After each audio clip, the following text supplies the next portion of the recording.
Bienvenue dans cette quatrième partie de la série de vidéos dont l'objectif est de partager avec vous l'essentiel de l'algorithme pour commencer à programmer. Dans cette partie, nous allons parler des structures de contrôle conditionnelles qui sont des structures de contrôle permettant d'exécuter un traitement ou une suite d'instructions en fonction d'une condition donnée. Pour rappel, les structures de contrôle nous permettent de contrôler le flux d'exécution d'un algorithme ou d'un programme. Nous avons précédemment vu qu'il y a trois types de structures de contrôle. Nous avons les séquences, les sélections et les itérations. Par défaut, les instructions d'un programme s'exécutent les unes à la suite des autres en suivant leur ordre de déclaration. Si nous prenons l'exemple de l'algorithme ici, au début de l'exécution de l'algorithme, nous aurons la première ligne qui va s'exécuter en premier, suivie de la deuxième ligne, suivie de la troisième ligne, puis nous passerons à la fin de l'algorithme. Les structures conditionnelles nous permettent de modifier ce comportement par défaut en nous permettant d'exécuter une instruction ou une suite d'instructions en fonction d'une condition ou d'un prédicat. Cela nous permet ainsi de sauter l'exécution de certaines instructions que nous jugeons non nécessaires. Si nous prenons l'exemple de l'algorithme suivant, au début de l'exécution de l'algorithme, on demande à l'utilisateur de saisir ce nombre. Ce nombre est ensuite lu et affecté dans une variable nombre qu'on a déclarée en tant qu'entier. On procède ensuite à la vérification de cette condition, à savoir si la valeur saisie par l'utilisateur, si son modulo est égal à 0. Si c'est le cas, on affiche le message, le nombre est pair à l'utilisateur et on continue ensuite l'exécution de l'algorithme. On arrive donc à la fin de l'algorithme. Et si la condition définie ici n'est pas vérifiée, alors on affiche le nombre est impair à l'utilisateur et on continue l'exécution de l'algorithme. Le flow d'exécution de cet algorithme dépend de la valeur saisie par l'utilisateur à la ligne 2. En supposant que l'utilisateur a saisi une valeur pair, c'est-à-dire 6 par exemple à la ligne 2, l'exécution de l'algorithme sera le suivant. On fera d'abord la vérification de cette condition. Donc vu que le nombre 6 modulo 2 est égal à 0, on va exécuter la ligne 4 et continuer l'exécution de l'algorithme. Donc le flow d'exécution sera dans ce cas 1, 2, 3 et 4. Si au contraire l'utilisateur entre ou saisit un nombre impair à la ligne 2, alors on procède à la vérification de cette condition si la valeur modulo 2 est égal à 0. Donc si on suppose que la valeur saisie à la ligne 2 est 3, donc 3 modulo 2 est égal à 1, qui est différent de 0. Donc on saute l'exécution de cette ligne. Donc la ligne 4 dans ce cas n'est pas exécutée. Donc on passe à l'exécution de la ligne 5 dans ce cas. Puis on continue après l'exécution de l'algorithme. Ce qui fait que le flow d'exécution sera 1, 2, 3 et 5. Donc on voit bien ici que le flow d'exécution de l'algorithme dépend de la valeur saisie à la ligne 2. Il existe deux types de structures conditionnelles. L'alternative si, qui existe sous trois formes, et nous avons le choix multiple selon. Nous allons commencer par voir la première forme de l'alternative si, qui est le si fin si. Il faut noter qu'on peut écrire un algorithme de deux façons, soit en utilisant un pseudocode, et c'est ce que nous avons fait jusque-là, soit en utilisant un organigramme, qui est une représentation de l'algorithme sous une forme qui ressemble à ce que nous avons ici. Donc si nous prenons la première forme de l'alternative si, c'est-à-dire le si fin si, sa syntaxe est la suivante. Donc nous avons si, condition, alors, traitement, fin si. La sémantique de cet algorithme, c'est que si la condition spécifiée ici est vraie, alors on procède à l'exécution du traitement ici.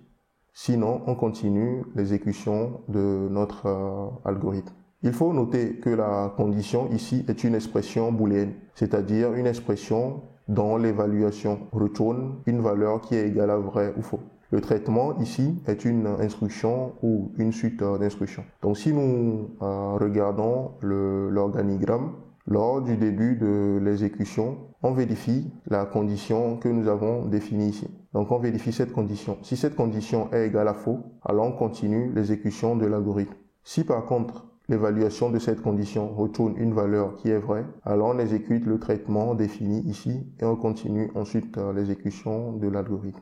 Ceci est un exemple d'algorithme utilisant la première forme de l'alternative si. Donc cet algorithme demande à l'utilisateur son nom, puis lui affiche s'il est en droit de voter ou non. Pour cet algorithme, nous commençons par la déclaration d'une variable qui va nous permettre de stocker la valeur saisie par l'utilisateur. Dans ce cas, l'âge de l'utilisateur. Donc, on déclare cette variable en tant qu'entier. Au début de l'algorithme, on affiche un message à l'utilisateur pour l'inviter à saisir son âge actuel. On lit ensuite la valeur saisie par l'utilisateur qu'on affecte dans la variable âge que nous avons précédemment déclarée. On procède ensuite à la vérification de cette condition, à savoir si la valeur saisie par l'utilisateur, représentée ici par la variable âge, si cette valeur est inférieure à 18. Si c'est le cas, alors on affiche un message à l'utilisateur pour lui dire « Vous n'êtes pas autorisé à voter ». Sinon, on continue alors l'exécution de l'algorithme. On vient ensuite à cette ligne où on vérifie si la valeur saisie par l'utilisateur est supérieure ou égale à 18. Si c'est le cas, alors on lui affiche le message « Vous êtes autorisé à voter ». Sinon, on continue l'exécution de l'algorithme et vu qu'on arrive à la fin, l'algorithme s'arrête. Nous allons donc retourner dans notre outil de test AlgoBoss pour voir comment tester cela. Une fois dans l'outil AlgoBoss, je vais commencer par donner une petite description de mon algorithme. On a vu tout à l'heure que c'était un algorithme de vote qui affiche à l'utilisateur s'il est en droit de voter ou non à partir de son âge actuel. Donc nous allons commencer par déclarer notre variable, une nouvelle variable. Il s'agit d'âge dans ce cas. Donc on le laisse en tant que nombre. Nous allons donc ajouter une nouvelle ligne ici où nous allons afficher un message à l'utilisateur pour l'inviter à saisir son âge. Donc je vais mettre ici veuillez saisir votre âge actuel.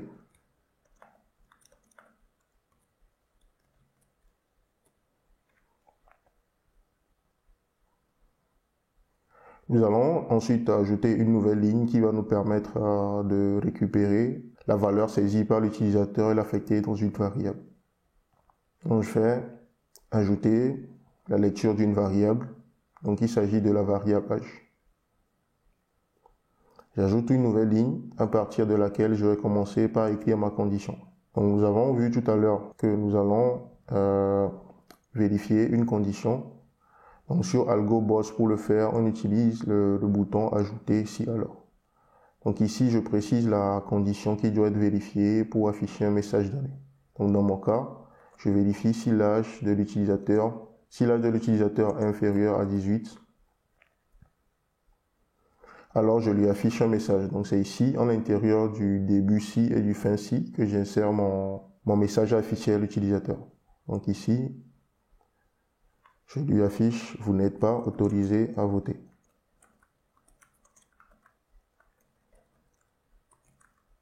Vous n'êtes pas autorisé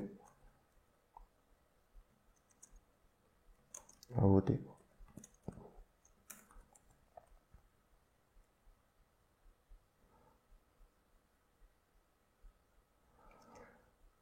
Donc, je vais ensuite ajouter la seconde condition. Donc je me mets ici, je fais une nouvelle ligne. Donc là, la condition à vérifier, c'est que si l'âge de l'utilisateur est supérieur ou égal à 18, dans ce cas, je lui affiche le message « Vous êtes autorisé à voter ».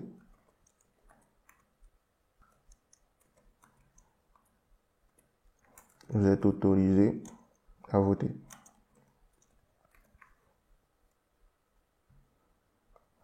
Donc je vérifie encore une fois, donc j'ai la déclaration de variable, j'affiche un message à l'utilisateur pour l'inviter à saisir son âge actuel.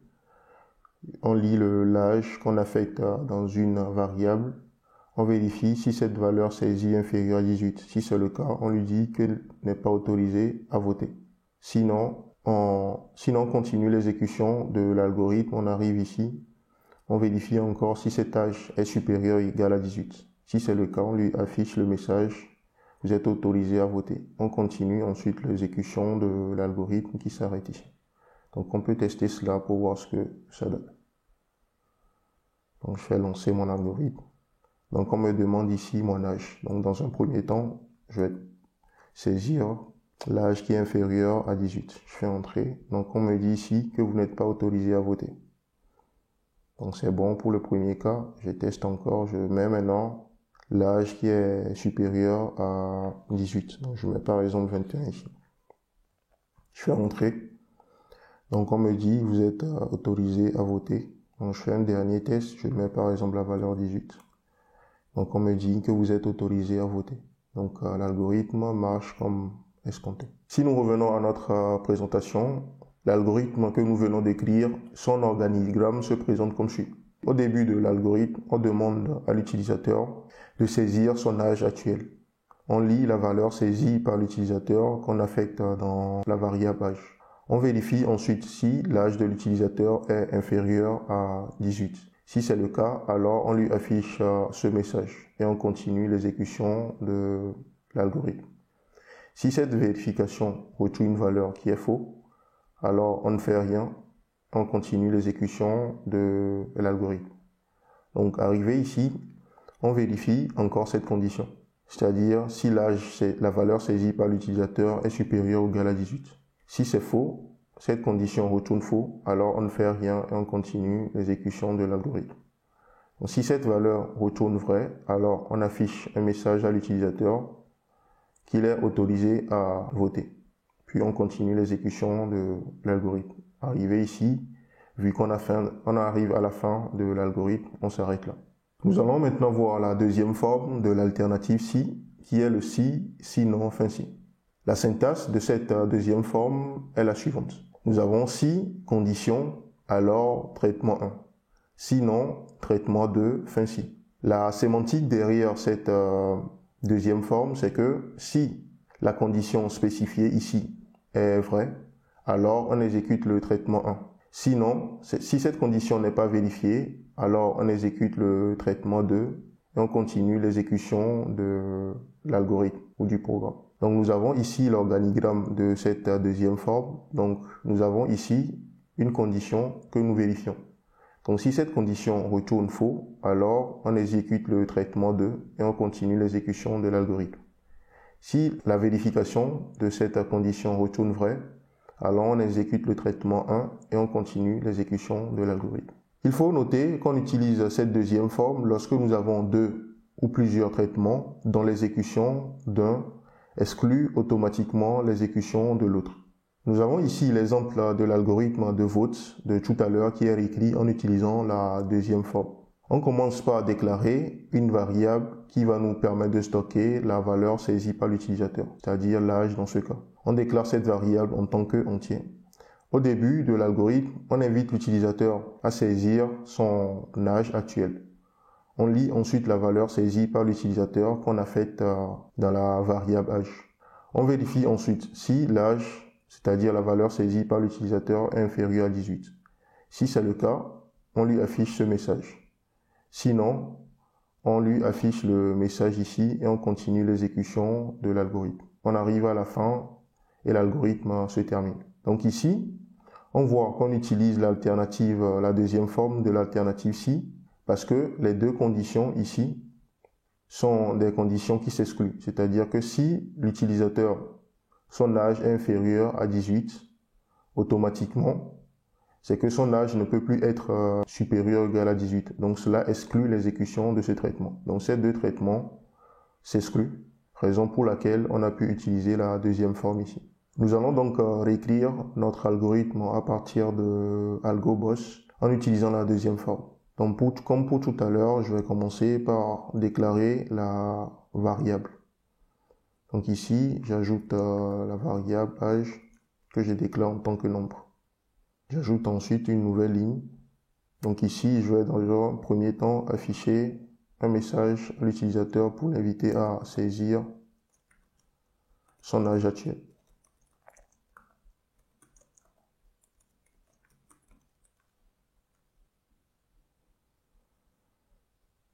On procède ensuite à la lecture de cette valeur saisie par l'utilisateur. Donc il s'agit de la variable qu'on affecte dans la variable âge. Donc je laisse ça comme ça.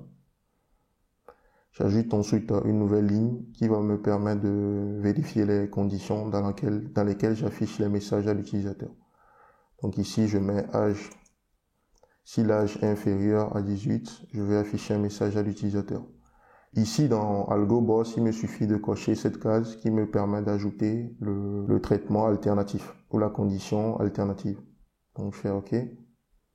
Donc, je reviens ici. Et dans le début si, fin si, donc là, j'ajoute le message à afficher lorsque la valeur de l'âge est inférieure à 18. Donc, j'affiche un message ici pour dire « Vous ne pouvez pas voter ».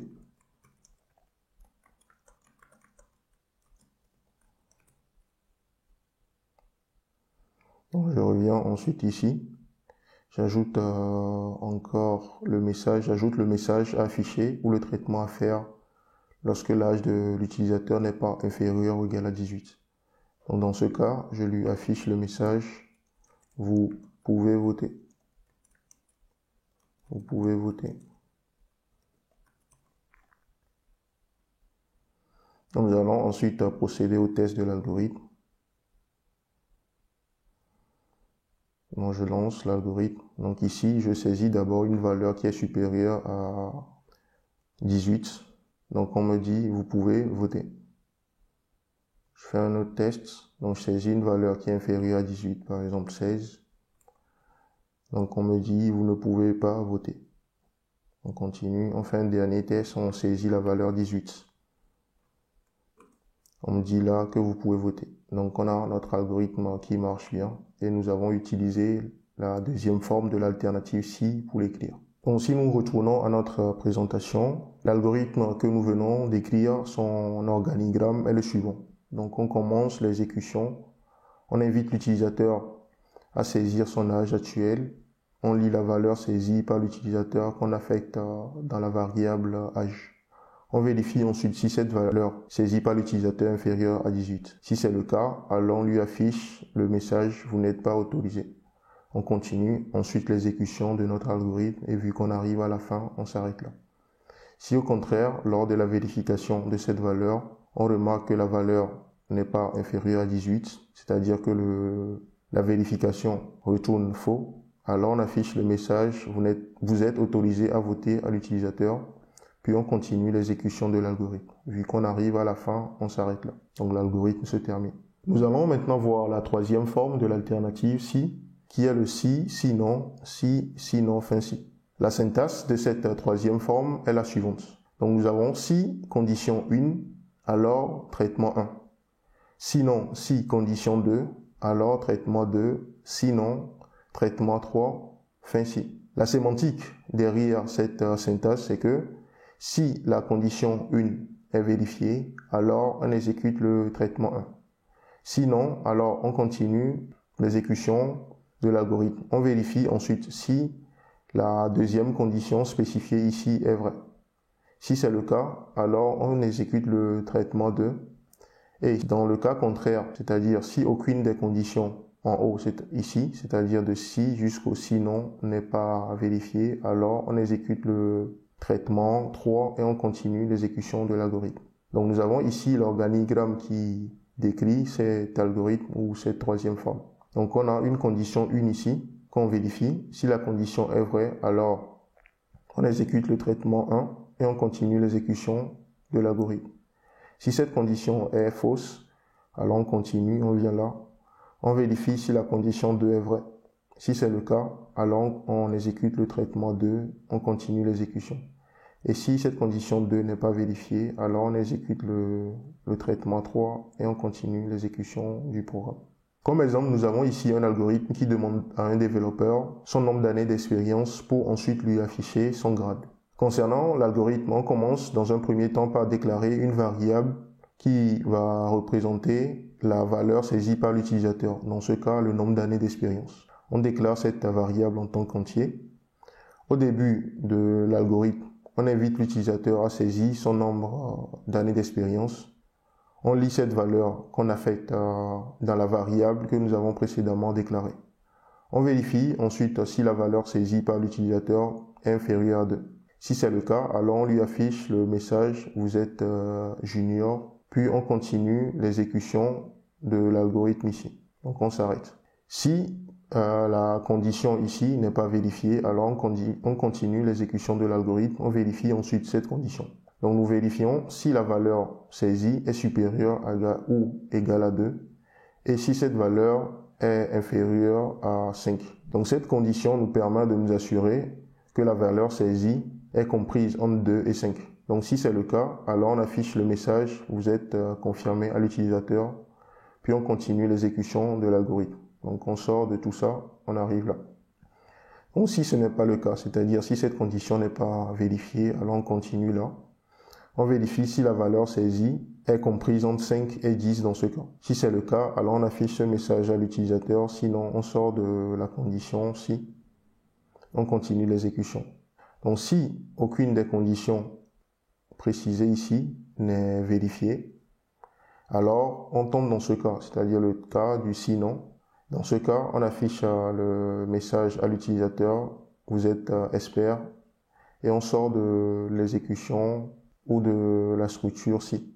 Nous allons tester cela en utilisant l'outil AlgoBus. Donc nous allons commencer par déclarer les variables que nous aurons à utiliser.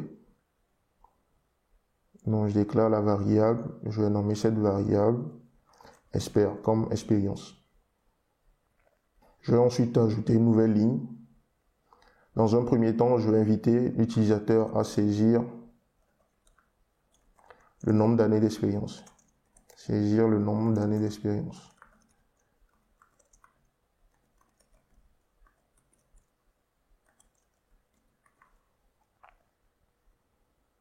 Je procède ensuite à l'ajout d'une nouvelle ligne qui va me permettre de lire cette variable saisie par l'utilisateur. Je vais ensuite ajouter une nouvelle ligne à partir de laquelle je vais commencer par mettre en place ma structure alternative. Donc je mets un si ici. Donc je vérifie si le nombre d'années d'expérience de l'utilisateur est inférieur à 2. Donc ici je coche le bouton ajouter sinon. Donc ici, si l'âge de l'utilisateur est inférieur à 2, donc je vais lui afficher un message junior. Donc je lui dirai qu'il est un junior. Donc c'est ça son grade. Donc si cette condition n'est pas vérifiée, alors on tombe dans le sinon. Donc ici, ce que je vais faire, je vais ajouter une nouvelle structure alternative parce que c'est de cette façon qu'il est possible d'utiliser la troisième forme d'AlgoBus. Donc j'insère ma nouvelle condition si à l'intérieur du sinon. Donc j'ajoute une nouvelle condition. Donc ici, je vérifie maintenant si l'année d'expérience est supérieure ou égale à 2 et si ce nombre d'années d'expérience est inférieur à 5. Donc je peux mettre ces valeurs entre parenthèses pour mieux séparer les choses et pour une meilleure lisibilité. Donc je mets supérieur, l'expérience supérieure égale à 2 et l'expérience inférieure à 5, donc comprise entre 2 et 5. Donc je fais OK. Donc là, il faut que je précise le message affiché dans ce cas. Donc je vais d'abord cliquer ici et modifier cela pour ajouter en même temps le sinon. Donc je fais OK. Donc là, je lui affiche dans ce cas le message. Donc on lui dira que vous êtes confirmé.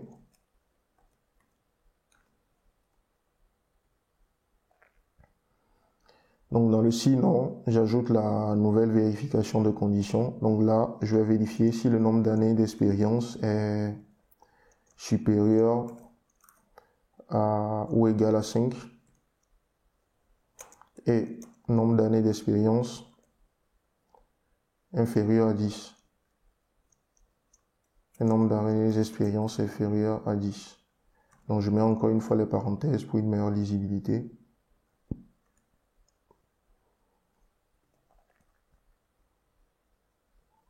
J'ajoute le sinon pour générer le dernier cas.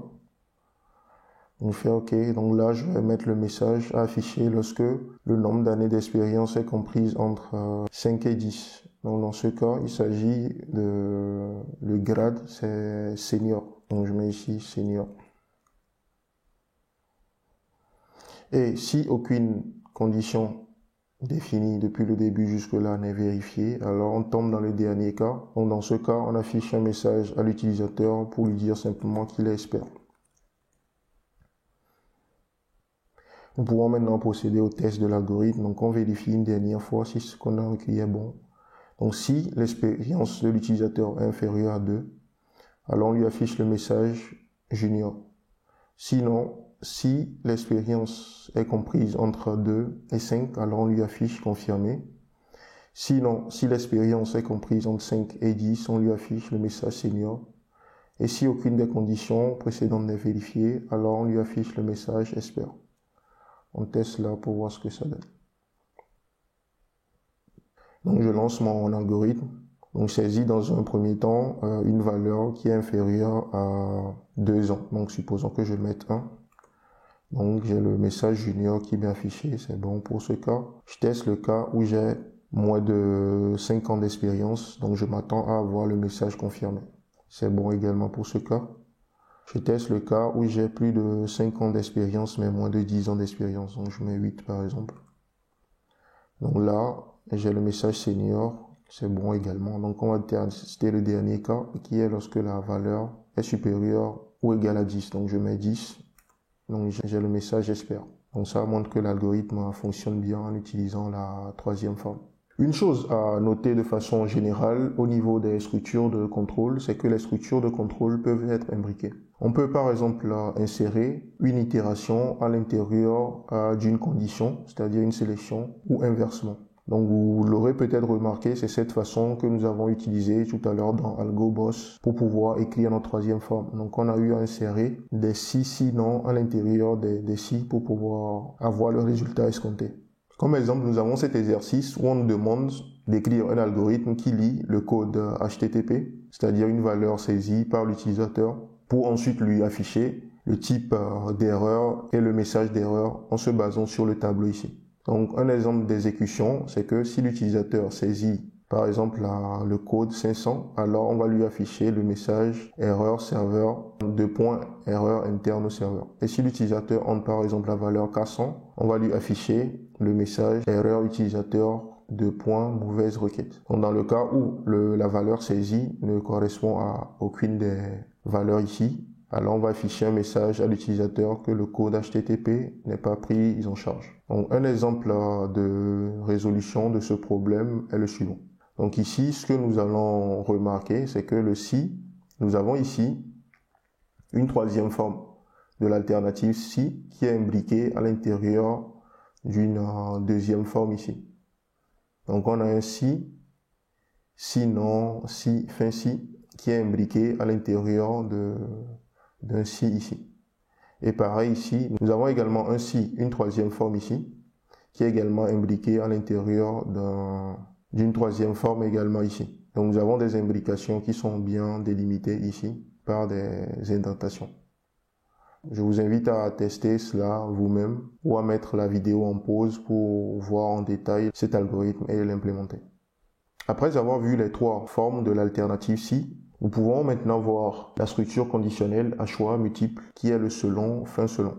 Généralement, on parle de choix lorsqu'il y a des valeurs prédéfinies parmi lesquelles il faut faire une sélection. Concernant la structure conditionnelle à choix multiples, elle permet d'exécuter une instruction ou une suite d'instructions en fonction de la valeur d'une variable. La syntaxe de cette structure conditionnelle est la suivante. Donc nous avons selon sélecteur faire k valeur 1 traitement 1, k valeur 2 traitement 2, k valeur n traitement n, autrement traitement par défaut, fin selon.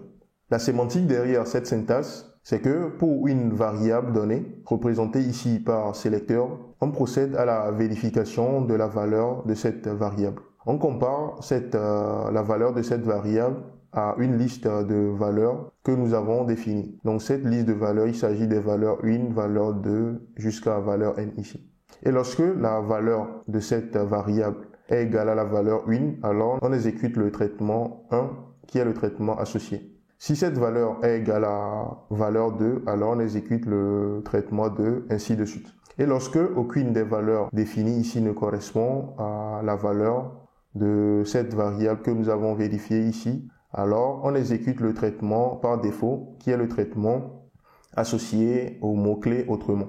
Donc si nous vérifions la valeur de la variable et que cette valeur correspond à valeur 2, on exécute le traitement 2. Si la valeur ne correspond à aucune des valeurs définies, alors on tombe dans le cas par défaut et on exécute le traitement par défaut, puis on continue l'exécution de notre algorithme après le fin selon. Donc nous avons ici l'organigramme qui décrit cette structure à choix multiple, conditionnel à choix multiple. Donc ici, nous avons dans les vérifications de conditions les valeurs qui sont définies. Donc on compare la valeur de la variable qui représente le sélecteur à ces valeurs. Et lorsque la vérification est vraie, on exécute le traitement associé. Donc prenons un exemple. Donc si je commence mon algorithme, je vérifie si le sélecteur est égal à la variable 1. Si c'est le cas, j'exécute le traitement 1 et puis je continue l'exécution de mon algorithme. Si cette valeur, la vérification de la valeur de la variable sélecteur est égale à la valeur 2, alors j'exécute ce traitement et je continue l'exécution. Donc ainsi de suite jusqu'au traitement associé à la dernière valeur. Donc si aucune des valeurs que j'ai définies ici ne correspond à la valeur du sélecteur, alors je tombe dans le cas par défaut. Donc dans ce cas, c'est le traitement par défaut qui est exécuté, puis on continue l'exécution de notre algorithme. Nous avons ici un exemple d'algorithme qui demande à un utilisateur une extension de fichier pour ensuite lui afficher le langage de programmation correspondant. Donc nous avons une première version de cet algorithme qui est écrit en utilisant l'alternative si. Donc on déclare une variable au début qui va contenir la valeur saisie par l'utilisateur. Au début, on invite l'utilisateur à saisir l'extension du fichier. On lit la valeur saisie par l'utilisateur qu'on a faite dans la variable que nous avons déclarée ici en tant que chef. On procède ensuite à la vérification. Donc on compare la valeur saisie par l'utilisateur à des valeurs prédéfinies. Et on lui affiche le langage de programmation correspondant. Si la valeur saisie par l'utilisateur ne correspond à aucune des valeurs prédéfinies ici, alors on lui affiche le message « Désolé, extension non connue ». Donc ici, on utilise l'alternative si pour résoudre le problème. Donc c'est quelque chose qu'on sait faire. Donc nous avons une deuxième proposition de solution qui utilise le choix multiple. Donc comme vous pouvez le constater ici, cette partie reste la même chose. Donc à partir d'ici, à la place de l'alternative si, on utilise le choix multiple pour résoudre le problème. Donc ici, on compare la valeur saisie par l'utilisateur à une liste de valeurs prédéfinies. Et si la valeur de notre sélecteur, ici représenté par est, correspond à l'une des valeurs définies ici, alors le message associé ou le traitement associé, qui est dans ce cas l'affichage du message représentant le langage de programmation, sera exécuté. Donc si l'utilisateur saisit la valeur, par exemple la CSS ici, on vérifie d'abord est-ce que cette valeur correspond à HTML? Non, donc ce code ne sera pas exécuté. On vérifie si ça correspond à cette valeur. Oui, donc ce message sera affiché et puis on va continuer l'exécution du programme ou de l'algorithme après le fin selon. Donc on arrive à la fin. Donc si l'utilisateur tape par exemple la valeur PHP comme valeur de l'extension de fichier, donc on vérifiera si ça correspond à HTML. Non, c'est pas le cas, on n'exécute rien. On vient ici, non, non, non. Donc dans ce cas, on va tomber dans le cas autrement, parce que la valeur PHP ne correspond à aucune des valeurs définies ici. Donc dans ce cas, on va juste afficher ce message à l'utilisateur, c'est-à-dire le traitement associé au cas par défaut, le cas autrement. Donc du coup, on va lui afficher dans ce cas le message « Désolé, extension non connue ». Si nous mettons côte à côte les deux solutions, la première utilisant l'alternative si et la seconde utilisant le choix multiple, et que nous réalisons une petite comparaison de la partie qui diffère entre les deux, on remarque tout de suite que le choix multiple, en utilisant le selon, nous permet de raccourcir l'écriture de l'alternative si. Nous voici donc à la fin de cette quatrième partie dans laquelle nous avons appris à exécuter des instructions en fonction d'une condition donnée. Dans la prochaine vidéo de cette série, nous allons apprendre comment répéter des traitements ou des suites d'instructions en fonction d'une condition donnée. Vous jugez que vous avez appris quelque chose à travers cette vidéo, alors n'hésitez pas à la liker. Vous souhaitez revoir d'autres vidéos comme celle-ci sur des sujets en rapport avec le développement web, alors je vous donne rendez-vous chaque jeudi sur ma chaîne YouTube DevPropulsor pour de nouvelles vidéos. D'ici là, portez-vous bien.